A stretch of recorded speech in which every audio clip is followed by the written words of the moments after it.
আসসালামু আলাইকুম।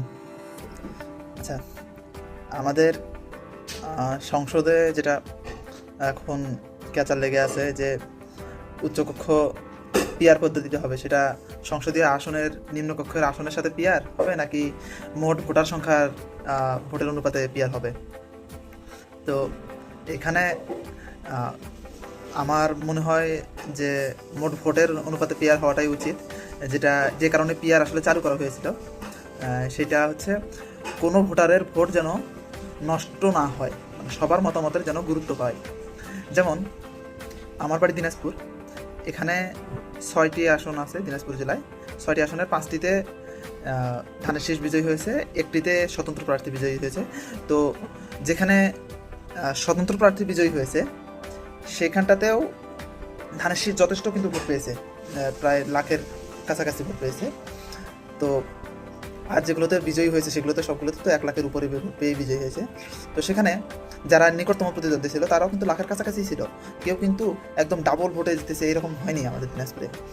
আবার এখানে এই যে মোটামুটি 8 লাখ ভোটারের ভোট, মানে মোটামুটি 9 লাখ ভোট পেয়ে বিজয়ী হয়েছে যারা বিজয়ীরা, তাদের মোট ভোটের পরিমাণ প্রায় 9 লাখের কাছাকাছি।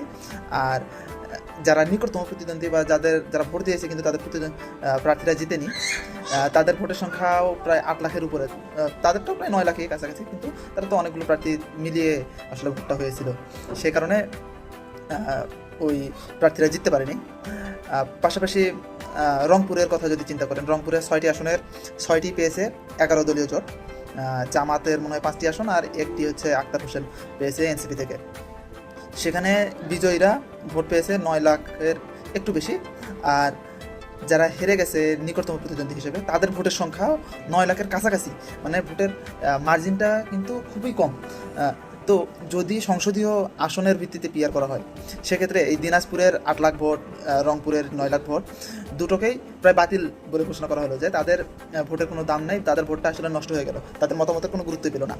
আর যদি এই এখানে পিআর পদ্ধতি হয় যেটা মোট ভোটের অনুপাতে পিআর, তাহলে দিনাজপুরে যে হেরে যাওয়া মোটামুটি এই 8 লাখ ভোট, এখান থেকে একজন পেয়ে যাচ্ছে, যেহেতু এখানে মোটামুটি 7,10,15,000 এরকম একটা অ্যামাউন্টের ভোট পেলেই একটা করে আসন, যেহেতু 7 কোটির একটু বেশি মোট ভোট পড়েছে, তো 100 দিয়ে ভাগ করলে তো 7 লাখের একটু বেশি হয়। আর দ্বিতীয়ত রংপুরের ওখানেও 8 লাখ ভোটারের ভোট, ওখানেও একটা আসন পেয়ে যাচ্ছে। তাহলে এতগুলো মানুষ মিলে একজন প্রতিনিধিত্ব, আবার দিনাজপুরে এতগুলো মানুষ মিলে একজন প্রতিনিধিত্ব, অর্থাৎ আমি যাকে ভোট দিচ্ছি সে আমার আসনে জিতুক বা না জিতুক, আমার ভোটটা কিন্তু দিন শেষে সংসদে মূল্যায়ন পাচ্ছে। তো সবার ভোটের মূল্যায়ন রাখার জন্য হলেও পিআর পদ্ধতিটা মোট ভোটের অনুপাতে করা উচিত। এটুকুই আমার মতামত ছিল। আল্লাহ হাফেজ।